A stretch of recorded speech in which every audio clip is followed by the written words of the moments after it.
야곱이 잠이 깨어 이르되 여호와께서 과연 여기 계시거늘 내가 알지 못하였도다. 이에 두려워하여 이르되 두렵도다. 이곳이야, 이것은 다름 아닌 하나님의 집이요 이는 하늘의 문이로다. 야곱이 아침에 일찍이 일어나 베개로 삼았던 돌을 가져다가 기둥으로 세우고 그 위에 기름을 붓고 그곳 이름을 베델이라 하였더라. 이 성의 옛 이름은 루스더라. 야곱이 서원하여 이르되 하나님이 나와 함께 계셔서 내가 가는 이 길에서 나를 지키시고 먹을 떡과 입을 옷을 주시어 내가 평안히 아버지 집으로 돌아가게 하시오면 여호와께서 나의 하나님이 되실 것이요 내가 기둥으로 세운 이 돌이 하나님의 집이 될 것이요 하나님께서 내게 주신 모든 것에서 10분의 1을 내가 반드시 하나님께 드리겠나이다. 세계에서 주일날 교회에 가는 인구 비중이 가장 높은 나라는 미국입니다. 통계적으로 보면은 코로나 팬데믹 이전에는 미국인들의 44%가 즉 2명 중 1명꼴로 일요일 아침 주일이 되면은 반드시 교회 간다, 그런 통계가 발표된 적이 있습니다. 각 나라들을 비교해 보면요, 비슷한 통계인데 주로 잘 사는 나라, 선진국일수록 주일날에 교회 가는 인구가 훨씬 더 높다는 것을 통계적으로 볼 수가 있죠. 에머슨 파스틱이라는 사람이 미국 사람들이 교회 나가는 이유 4가지에 대해서 조사를 해서 발표를 했습니다. 첫째는 생활 관습 때문에 주일이 되면은 반드시 교회를 간다, 그렇게 대답하는 사람들이 많이 있었다고 합니다. 둘째는 목사님의 설교를 듣기 위해서 교회 간다라고 말하는 사람들이 있었고요. 셋째는 교회 나가서 활동하게 되면은 지역사회에서 인정과 그리고 그들에게 칭찬을 받기 때문에 교회를 나간다, 그렇게 대답을 했다고 합니다. 마지막 4번째는 마음의 위안을 얻기 위해서 주일날 교회 나간다, 그렇게 대답을 했다는 것입니다. 여러분은 무엇 때문에 주일날 교회에 오십니까? 오늘 주일이 되어서 이 아침 저와 여러분들이 교회에 나와서 함께 모였는데 우리가 무엇 때문에 교회에 나오게 되었는가? 물론 앞에서 말씀드린 이런 것들도 우리가 주일날 교회에 모이는 이유가 되기도 하지만 이보다 더 중요한 본질인 것은 하나님께 예배하기 위함인 줄로 믿습니다. 우리가 주일날 교회에 나오는 가장 중요한 동기는 하나님을 예배하기 위함이라는 거죠. 그래서 교회의 가장 중요한 기능은 예배이고 성도들의 신앙생활 가운데 가장 중요한 영역도 예배라고 말할 수가 있죠. 예배는 그리스도인의 신앙생활에서 가장 중요한 위치를 차지하고 있습니다. 그래서 바른 예배를 드리는 것이 참으로 중요하죠. 예배를 드리되 바른 예배를 드리는 것, 이것이 하나님께서 기뻐 받으시는 예배라는 것입니다. 신앙생활을 잘 하려면 바른 예배가 필요한데 우리가 바른 예배를 회복하려면 어떤 자세로 예배를 해야 할까? 그 물음에 대한 답을 오늘 본문 말씀 안에서 찾을 수가 있습니다. 본문 말씀을 통해서 예배자가 바른 예배를 회복하려면 어떤 자세로 하나님을 예배해야 하는지를 깨달을 수가 있습니다. 성경에서 야곱이라는 인물을 보면은요, 그는 축복을 받을 만한 자격을 갖춘 인물이 절대 아니었습니다. 그는 장자로 태어났죠. 그 당시 사람은 부모의 재산을 2배로 받을 수 있는 상속권을 가지고 태어난 그런 사람이 아니었습니다. 이런 축복을 누릴 수 있는 자격이 있는 사람이 아니었습니다. 왜냐하면 그가 장자가 아니고 차자로 태어났기 때문이었습니다. 그는 하나님의 축복을 누릴 수 있는 장자의 축복권을 가지지 못한 사람이었습니다. 뿐만 아니라 그의 성품을 보더라도요, 하나님의 축복을 누릴 만한 사람이 되지를 못했습니다. 야곱, 오늘 본문에 등장하는 인물인데 야곱이란 사람의 이름의 뜻은 이런 뜻이 많이 있습니다. 거짓말쟁이, 사기꾼, 빼앗는 자, 그리고 속이는 자. 긍정적인 뜻이 하나도 없습니다. 전부 다 입에 담기 싫은 그런 단어의 뜻을 가지고 있는 게 야곱의 이름입니다. 그는 사람을 속이고 남의 것을 빼앗고 하는 사기꾼의 기질이 아주 강한 사람이었습니다. 그런데 그가 하나님께 축복받는 사람이 되었습니다. 물질의 축복도 풍성히 받았고 자녀의 축복도 풍성히 받았고 이스라엘 12지파를 지은 시조가 되었습니다. 물질적인 축복과 영적인 축복을 함께 누렸던 사람이었습니다. 그가 남의 것을 빼앗고 속이고 사기꾼 되고 거짓말쟁이였기 때문에 이렇게 축복받은 것이 아니었다는 것입니다. 그가 이런 축복을 받을 수 있었던 이유가 무엇이었을까? 성경에 보면 결정적인 시기에 하나님께 예배를 드린 사람이었습니다. 바른 예배, 참된 예배를 드린 사람이 되었기에 하나님께서 이토록 야곱을 축복하셨던 것을 볼 수가 있죠. 야곱의 생애를 보면 그가 하나님의 축복을 받는 중요한 신앙적 결단을 몇 차례 하는 것을 성경 말씀을 통해서 볼 수가 있는데 오늘 본문 말씀이 바로 그 첫 번째 결단입니다. 야곱은 하나님께 바른 예배를 드리며 신앙 결단을 해서 그의 생에 축복의 문을 활짝 열었던 사람이었습니다. 바른 예배를 통한 신앙적 체험과 결단이 그가 성공하는 인생을 살 수 있는 중요한 전환점이 되었다는 것입니다. 바른 예배가 그의 인생을 바꿔놓은 것입니다. 그러므로 우리도 우리의 드리는 모든 예배는 바른 예배를 통해서 하나님 앞에서 신앙적인 결단에서 야곱처럼 하나님의 축복을 누릴 수 있는 그런 성도들이 꼭 되시기를 주님의 이름으로 축원합니다. 본문에 보면은 야곱은 베델이라는 곳에서 하나님을 만나고 하나님을 예배합니다. 그런데 우리가 한 가지 주목해야 될 점이 있죠. 야곱이 하나님을 예배하고 있는 그 삶의 상황이란 것입니다. 야곱은 형 에서의 장자권을 빼앗은 사람이라고 잘 알고 있지는 않습니까? 아버지를 속이고 장자의 축복 기도를 받았던 사람이었습니다. 그래서 형 에서가 자기를 죽이려고 하고 생명의 위협을 느끼고 도망을 가고 있는 중인데 야곱이 처한 환경을 보니까 현재 상황도 어렵고 힘든 것은 분명합니다. 그런데 앞으로도 그의 앞에 일어날 일에 대한 불투명 때문에 야곱은 심히도 불안한 미래를 생각하면 더더욱 답답하고 힘든 상황이었습니다. 바로 이런 답답한 현실, 불안한 마음, 심지어 생명의 위협을 받고 있는 이런 상황 속에서 그는 베델이라는 곳에서 하나님을 만나게 됩니다. 야곱은 그의 생에 가장 고독하며 가장 답답하며 가장 절망적인 상황에서 하나님을 만났다는 것입니다.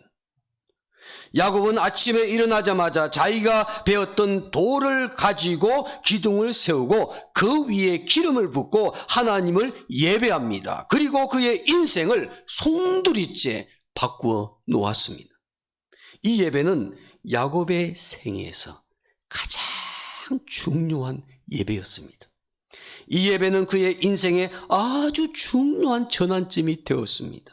그는 이 예배를 통해서 하나님 앞에서 신앙적 결단을 했고 그의 생에 놀라운 하나님의 축복을 누리는 출발점이 되었다는 것입니다.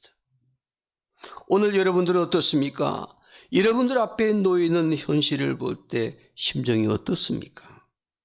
인생의 실타리가 엉킨 것처럼 자꾸만 꼬여가고 있는 분은 아닌지요. 잘 풀리지 않아서 심히 답답한 심정을 갖고 있는 분은 아닌지요.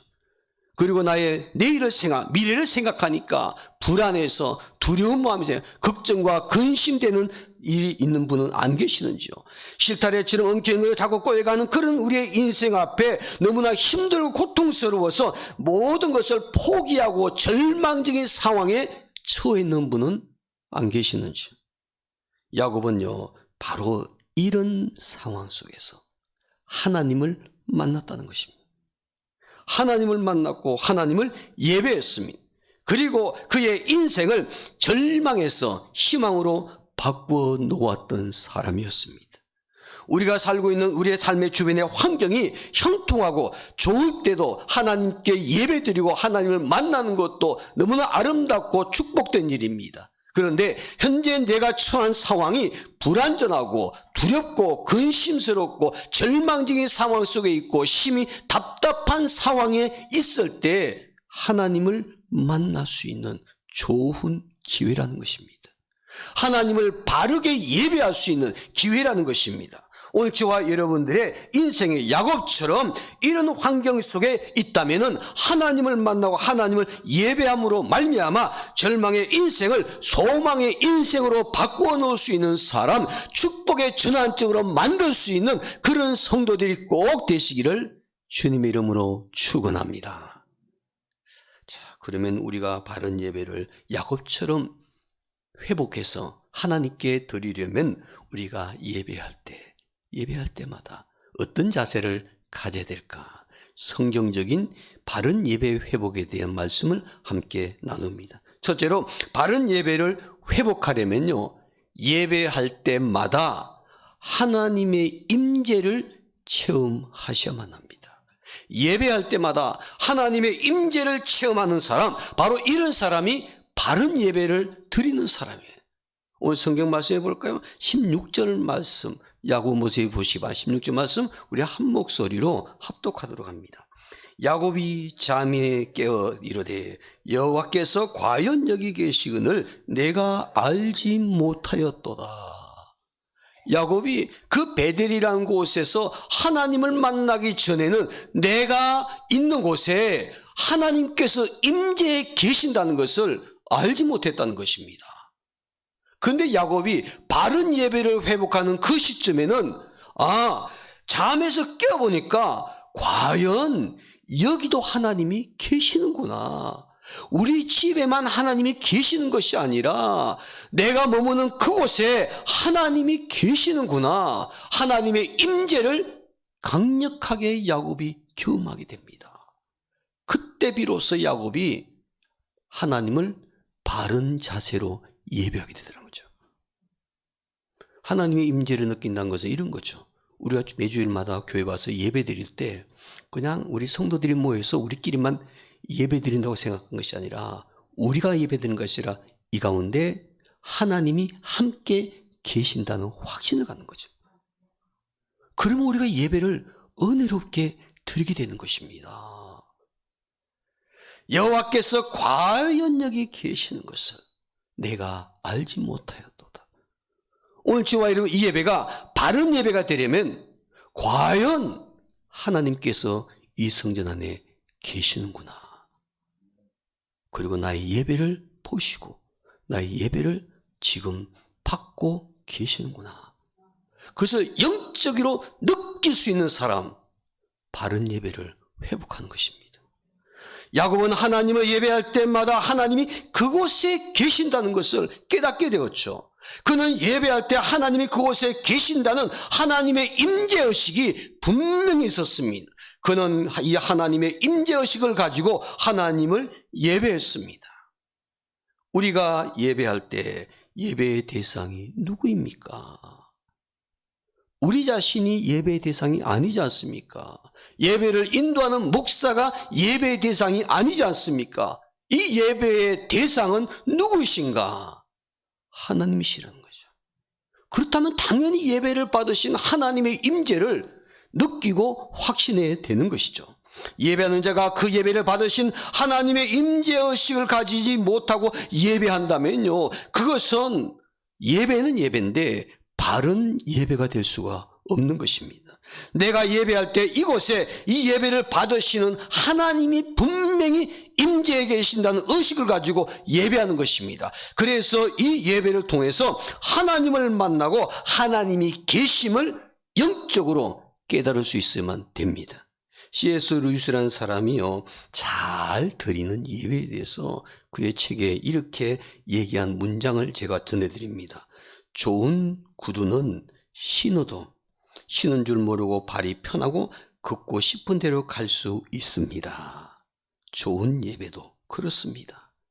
좌석이나 건물이나 인도하는 사람이나 옆에 있는 누구에게도 마음을 빼앗기지 않고 오직 하나님께만 마음을 집중시키는 것입니다.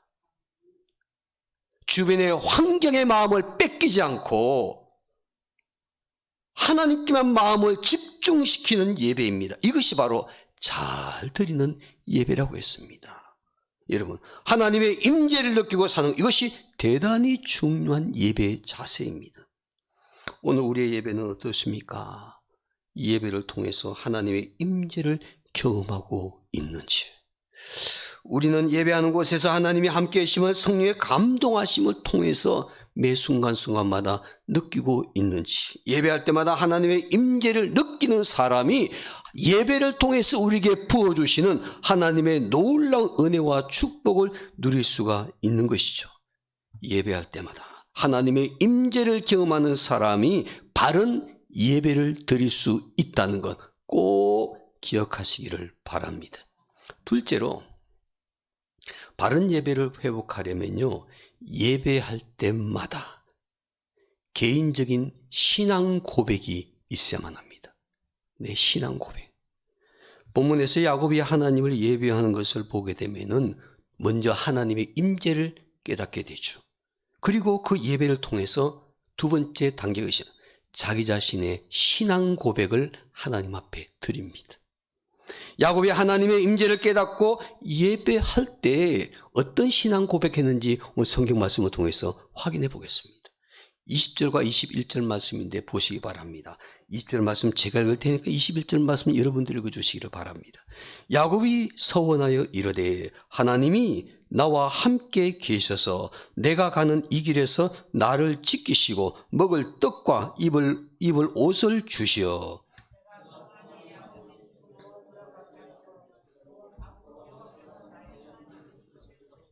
아멘. 이것이 야곱의 신앙 고백이었는데 그게 보니까 우리가 야곱 똑같습니다. 하나님 내가 가는 이 길에 나를 지켜주시고요. 먹을 떡을 주시고, 이 말은 먹을 밥도 주시고 또 입을 옷도 주시고, 그리고 내가 평안히 안전하게 다시 우리 아버지 집으로 돌아가기를 원합니다. 그냥 우리가 늘 얘기하는 내용입니다. 그런데 끝에 있는 내용이 대단히 중요하죠. 여호와께서 나의 하나님이 되실 것이요. 여호와께서 나의 하나님이 되실 것이라. 이것은 야곱의 신앙적인 결심인데 이 신앙 고백에서의 강조점은 딱 이것입니다. 나의 하나님. 우리 아버지의 하나님. 나를 끔찍하게 사랑했던 내 어머니의 하나님. 내 형제의 하나님. 우리의 하나님이 아니라 나의 하나님. 사실 이걸 보면 야곱이요, 바른 예배를 드리기 전에는 하나님에 대해서 이렇게 고백합니다. 하나님이 우리 아버지 축복해 주셨으니까 그 하나님은 우리 아버지 하나님이시고 또 나를 늘 돌봐주었던 우리 어머니 하나님이시고 우리 가정의 하나님이신데, 야곱이요, 홀로 떨어졌어. 외롭게 들판에 가다가 그 베델이라는 곳에서 하나님의 임재를 경험하니까 비로소 고백입니다. 나의 하나님이 되십니다. 그는 외롭고 쓸쓸하고 고독스러웠을 때 하나님을 깊이 체험합니다. 하나님의 임재를 느끼는 순간 그는 하나님을 예배할 때 하나님은 우리의 하나님, 우리 조상의 하나님, 우리 아버지의 하나님, 우리의 어머니의 하나님이 아니고 나의 하나님이십니다. 구약성에 보면 아브라함의 하나님, 이삭의 하나님, 야곱의 하나님, 이렇게 야곱이 예배를 통해서 고백하게 되는데 오늘 보니까 나의 하나님이라고 야곱이 고백을 합니다. 여러분, 우리 기독교와 타 종교의 가장 큰 차이가 뭔지 하면요, 신앙 고백입니다. 믿음 고백하는 것인데 이 신앙 고백 잘 보면 타 종교는요, 인간이 신을 찾아가는 구도자잖아요. 인간이 신을 찾아갑니다. 그렇게 그런 행위를 가지고 있기 때문에 어떠냐?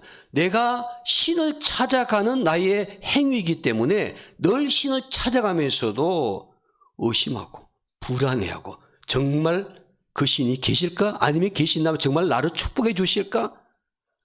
타종교의 모든 신은 찾아가는 행위이기 때문에 찾아가면서도 불안합니다. 그래서 확신을 가지고 신앙 고백을 할 수가 없습니다. 그러나 기독교는 하나님께서 인간을 찾아오신 종교예요. 계시의 종교입니다. 하나님께서 우리에게 계시를 주셨기 때문에, 말씀을 주셨기 때문에, 그 하나님이 찾아오신 하나님의 말씀을 통해서 확신이 있기 때문에 하나님께 신앙 고백을 할 수가 있는 것입니다. 여러분, 교회가 어떻게 세워진 줄 아십니까? 이 땅 위에 교회가 어떻게 세워졌습니까? 사람들이 모여가지고 우리가 하나님께 예배해 드릴 수 있는 성전 만들자. 그리고 교회를 세워서 그 교회 이름을 붙여가지고 우리가 신앙생활 하자. 이렇게 해서 이 땅에 교회가 시작이 되었나요? 아닙니다. 교회의 시작은 예수님께서 내가 이 땅에 교회를 세우겠다고 말씀하셨어요. 내 교회를 세우겠다. 그런데 예수님이 내 교회를 세울 때 어떻게 세우셨냐면요, 베드로라는 사람의 신앙 고백이 위해 세웠습니다. 마태복음 16장 16절에 보면 주는 그리스도시요 살아계신 하나님의 아들이시니이다. 이 신앙 고백을 했더니 주님께서 정말 멋진 신앙 고백이구나. 그게 보니까 주는 그리스도시요 살아계신 하나님의 아들이십니다. 베드로가 신앙 고백을 합니다. 그 천주교에서는 베드로의 몸 위에 교회를 세웠다, 그렇게 말하죠. 그래서 베드로가 천주교에서는 일대 교황이라고 말합니다. 여러분, 베드로란 인간 위에 세워진 불완전한 교회가 아닙니다. 이 땅에 세워진 교회, 첫 번째 세워진 교회는요, 베드로의 이 신앙 고백 위에 세워졌다는 것입니다. 교회는 어떻게 세워졌느냐? 성도들의 신앙 고백 위에 세워진 것입니다. 그래야 신앙 고백이 예배 시간에 반드시 필요하다는 것입니다. 예배 시간 때마다 예배를 받으신 하나님은 나의 하나님이시고 나의 개인의 하나님이심 인정하고 나를 구원해 주신 분이고, 그 하나님을 신앙적으로 고백하면서 예배를 드리는, 이것이 바로 참된 예배자, 바른 예배자의 모습입니다. 오늘 예배된 여러분들이 예배하는 하나님을 나의 하나님으로 하고 신앙적으로 개인적인 고백을 가지고 예배할 수 있는 바른 예배자가 되시기를 바랍니다. 나의 하나님이 아닌 내 아내의 하나님, 내 남편의 하나님, 나의 부모님의 하나님, 아니면은 나를 전도한 그 사람의 하나님이기 때문에 예배하러 나오는 것이 아니라 내 예배를 받으신 하나님은 바로 이제는 나의 하나님이시다. 나의 하나님이시다. 이것을 고백하며 예배 드리는 사람이 바른 예배를 드리는 사람입니다. 우리가 바른 예배를 회복하려면은 예배 회복 시리즈로 오후에도 말씀을 나누겠지만은, 우리가 바른 예배를 회복하려면요, 어떤 자세를 가져야 되는가 말씀을 통해서 꼭 원리를 발견하셔야 됩니다. 첫째는 예배할 때마다 하나님이 예배 가운데 함께 계시는구나, 하나님의 임재를 느끼는 것입니다. 둘째는 나의 신앙 고백을 하나님 앞에 고백을 하는 것입니다. 셋째로 바른 예배를 회복하려면 예배할 때마다 결심을 하셔야 됩니다. 결심해도 또 한 이틀 3일 지나니까 또 원래대로 돌아가던데요. 그래도 예배할 때마다 결심하셔야 됩니다. 예배할 때마다 바른 예배가 되기 위해서는요, 내가 말씀을 듣고 하나님의 뜻을 깨달았다면은 또다시 결심하셔야 됩니다.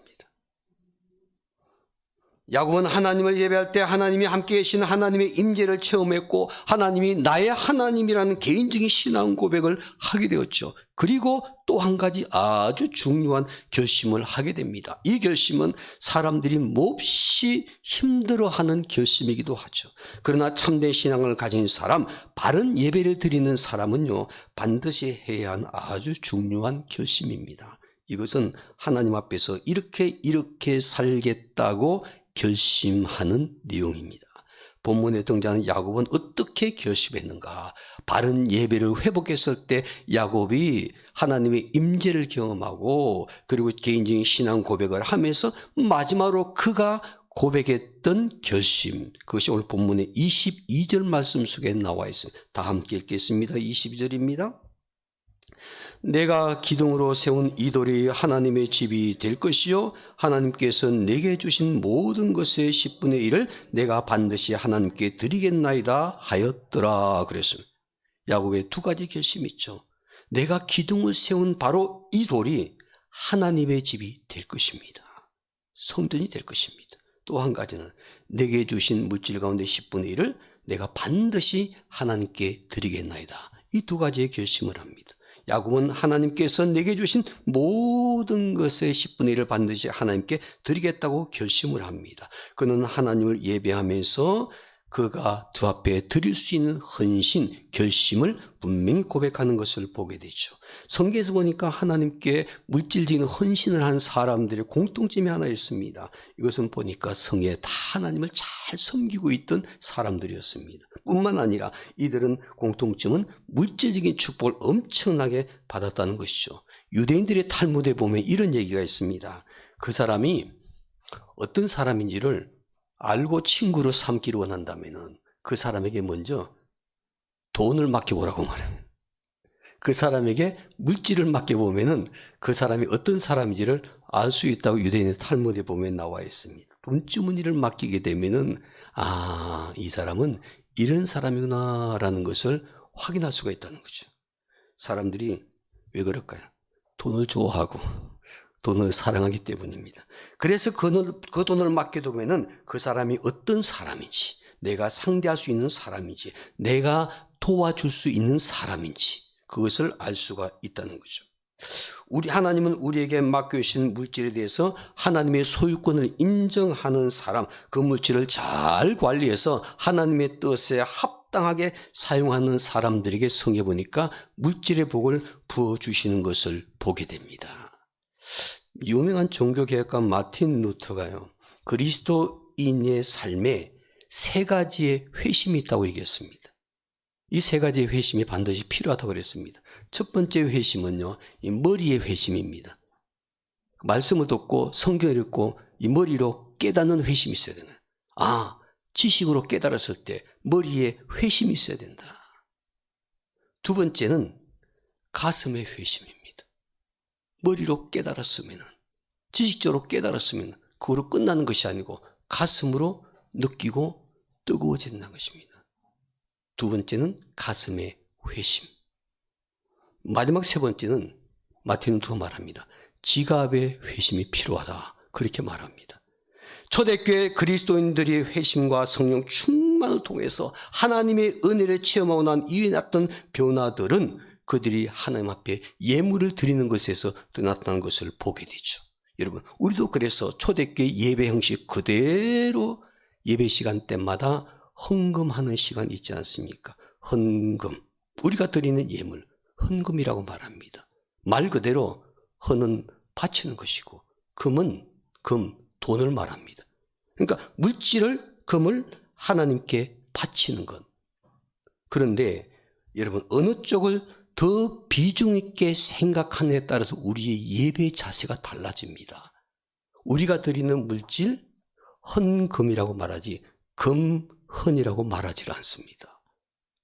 다시 말하면 금을 드리기 전에, 물질을 드리기 전에 내 마음을 먼저 하나님께 바치라는 것입니다. 헌은하지 않고 금만 드리는 것이 아니라 내 마음을 먼저 하나님께 드리고 그리고 예물을 드리라는 것입니다.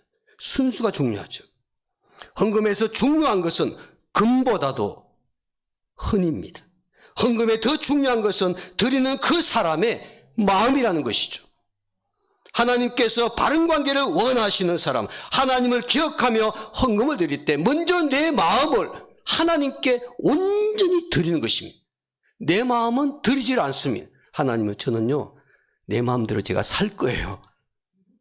내 마음대로, 내 뜻대로 마음도 드리지 않고 마음껏 살면서 하나님께만 금을 드린다면 하나님이 그 예물을 기뻐 받으실까?